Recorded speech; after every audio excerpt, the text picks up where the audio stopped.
SATB2Gene.com. All right, we just stopped talking about video modeling, and I forgot one of the most important. Is called feed-forward video modeling, and that's where you trick the camera into allowing the camera to look like they're performing a behavior a little above where they're actually at. An example would be if I need a prompt to say something, you would prompt me, get out of the way, and then shoot the camera as if the prompt didn't happen. So you'd let me see me doing something above the level I'm actually at. Which reminded me of something else just while I'm here that I just want to bring up about modeling, because I brought that up a bit ago about model, which is really important. But I want you to remember to model slow enough so the individual can see the sequence that you're modeling. A lot of people model so fast that the individual can't see the different keys they're saying to say the word eat.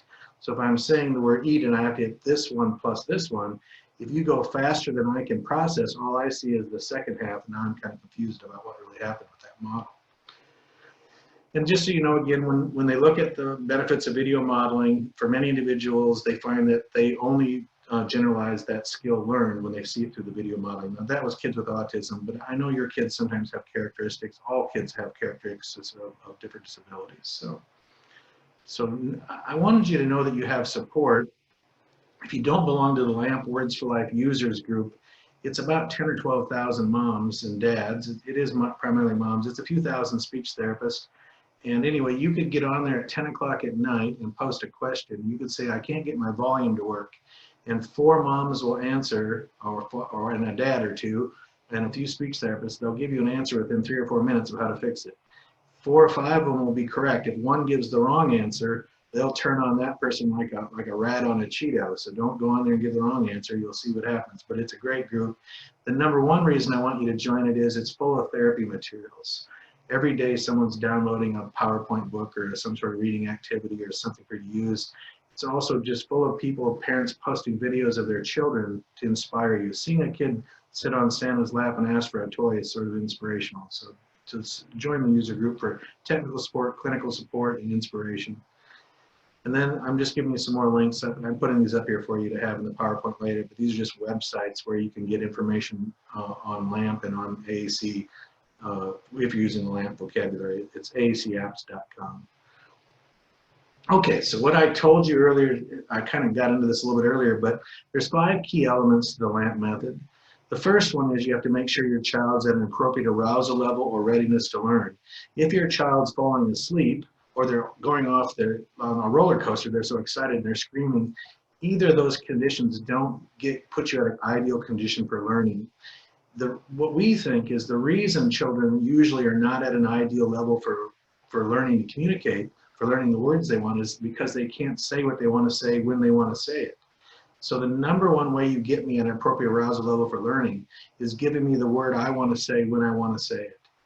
So then once you give me the word I want to say when I want to say it, then that word has to have a consistent and unique motor pattern.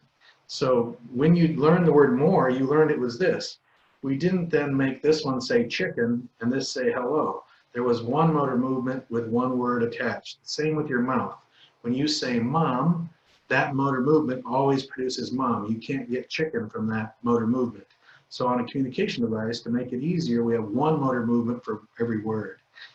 There's a lot more benefits than that, but that takes a whole day to go through all that truth. That's why I want you to come to a full LAMP training, like a whole day or two on what I'm doing this half an hour. But you have a consistent motor movement that has an immediate auditory signal. The auditory signal has to come out immediate. So when you touch something, or 2 buttons even, the auditory signal has to come out really fast. If the auditory signal doesn't come out fast enough, your child's going to touch another button and hear the first word. And it's kind of like watching a movie where the lips don't match.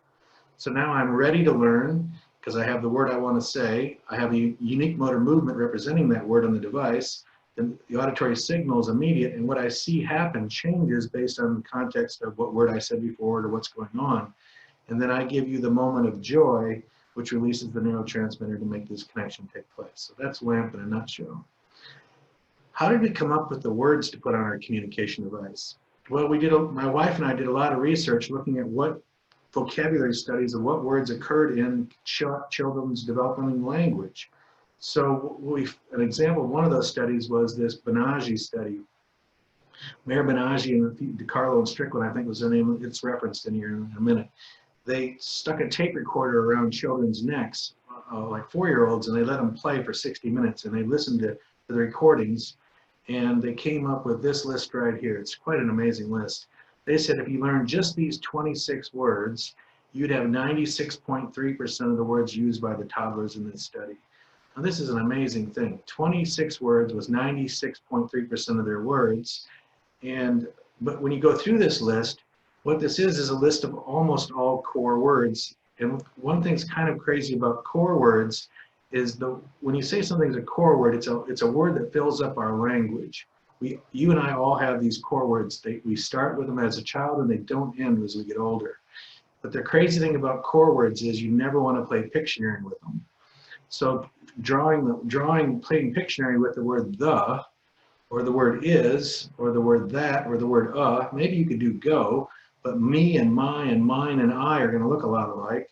But I don't think you want to try to do the word here very well, or the word off. Well, you see what it is. They're different levels, but core words are not picture producers.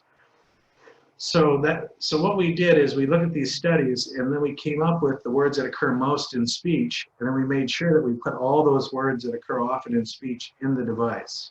So we didn't care whether they were picture producer or not. We only cared whether they occurred often in speech. This is me trying to be kind of snarky and funny, but I hope it helps you remember this. If you're teaching your children language and you're after a vocabulary explosion, which I know you all are, playing with language builds cognition, and you don't have to have a prerequisite of certain cognitive skill or the ability to match or the ability to understand what a symbol means to be able to communicate. But when you give your children vocabulary, you want to make sure you give them a system that has both core and fringe words. Core words are words that occur often in speech, and fringe words are words that like snowman and football. But the trick is, though, that some fringe words are really not fringe to me. If I love Thomas the Tank and I love pizza, then pizza becomes pretty core to me, especially that's maybe the only food I eat. So here's my three little lines to help you remember this. Don't be a cuckoo for core. Don't think you have to have only core words. Just core, core, core. We only want core. Don't be a fanatic for fringe because they're easy to teach. So you'll end up with a whole bunch of softballs and footballs and pumpkins on there. But I need you to be a bull for both. I want you to know that your system has to have vocabulary of both core and fringe words. I'm going to give you a study that was really important to me. It's by a guy named Bob McMurray. He did this paper called Diffusing the Childhood Vocabulary Explosion. And he comes up with 2 conditions that he feels are critical for well, he actually says it stronger than I want to say, but he says, if these conditions are true, then the spurt will always appear in some form. Well, after doing this for 30 years, I know he's right, and the kids who've had a language explosion, I wish every kid I worked with had a language explosion, but I know in those kids who did, and many of the kids who did who people thought they never would, I know the 2 tricks that made that happen. One, they put them on more words than looked good. Well, that's not a good way for me to word that, but they put them on lots of words at one time. See, his first condition is you have to give them many words at one time. The words are acquired in parallel.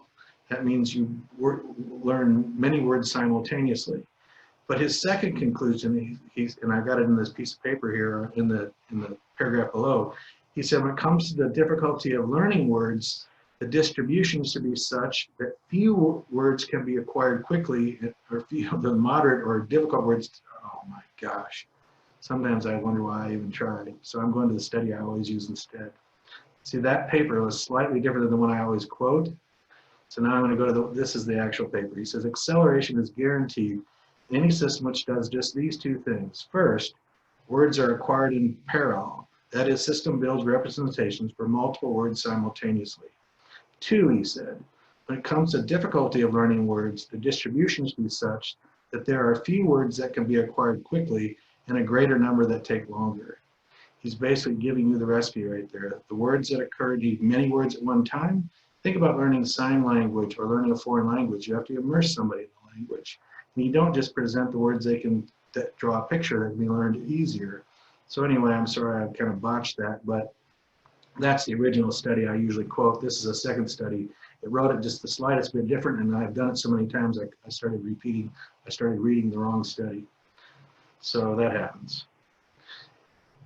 So what we had to do first was come up with what words we would teach. So we did research to do that. Then we had to come up with that we knew that kids had to have lots of words, and we had to give them both core and fringe words, and the difficult words had to be included. Then we knew that the words would be easier to teach, and I give my wife as an OT credit. Remember, I'm a speech pathologist, but she's an OT. She really is good at sensory integration stuff, but also understanding motor learning. And the more unique a motor plan, the easier it is to learn. So this is just a journal article that said that was correct.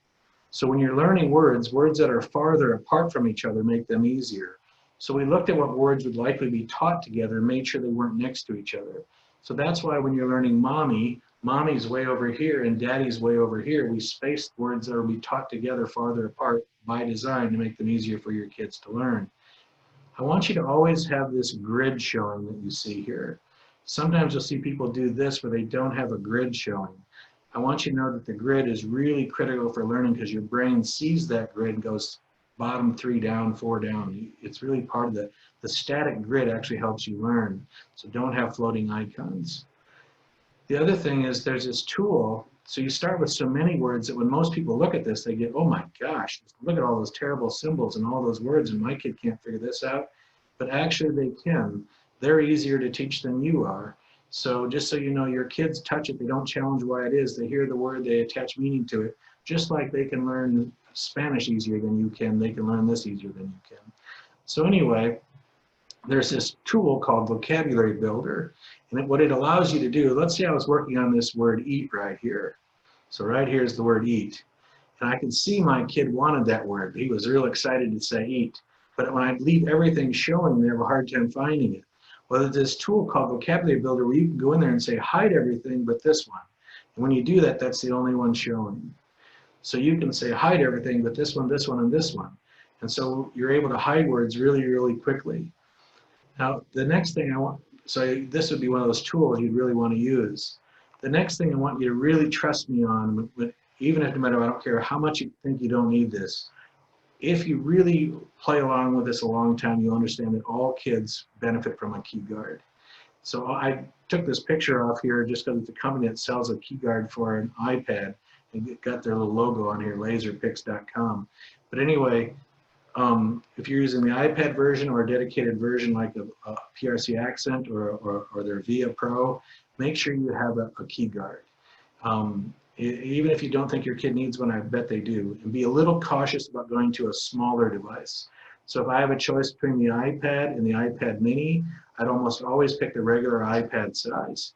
Even though I know portability is an issue and weight is an issue, in the end, if you can't touch it and you can't access it without fear of hitting the wrong button, it won't do you any good that you can carry it. So there's great benefit in having a motor plan that doesn't change and one that you have to put less cognitive effort into.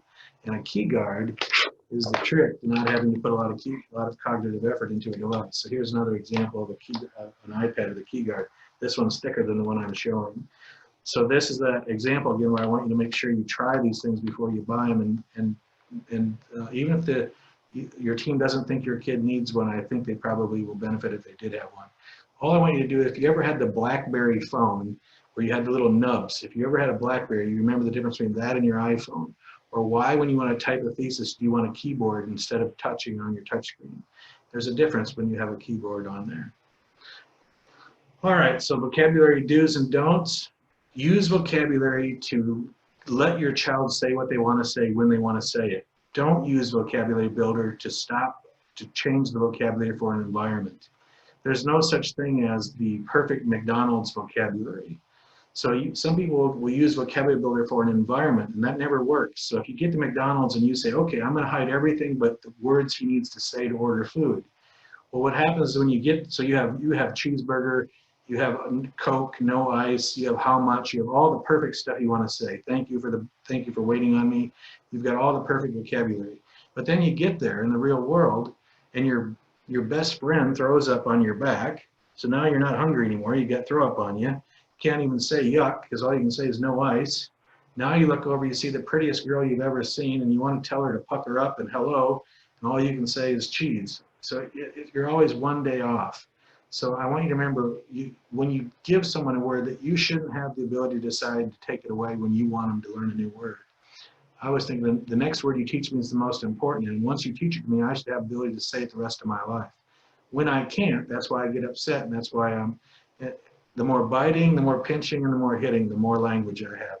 I'm frustrated because I can't say what I want to say when I want to say it. So you use vocabulary builder to see what I wish I could say, hide everything so I can say it quickly, then give me a few hits on it, and then bring it back to here. If I still want to say it, but I can't do it, bring me back to here. And you go back and forth really quickly with that vocabulary builder. It's a toggle, turns it off and on really quickly. All right. Another thing that's kind of hard to understand is that more buttons means easier. So a lot of people get this wrong, but so when you see all those buttons, you say, why would you ever start with that many buttons? Well, the reason is because more buttons means less sequencing for more vocabulary. Nobody wants to go back to the phone that makes you do J, K, L, M, N, O. So just remember this, more buttons means less sequencing, less buttons means more sequencing. Less buttons means I have to sequence more and my motor plans have to change. More buttons means less change. And well, then why didn't we go to 150 buttons instead of 84? Well, because the average 10-inch screen or 8-inch screen you're using, when you get to a certain size, you have to start worrying about what you touch. So there's a trade-off there. You can go too many where you have to now worry about touch. So that's why we stopped at the number we did. Another thing about having more vocabulary or more buttons means you have the word you want to say when you want to say it.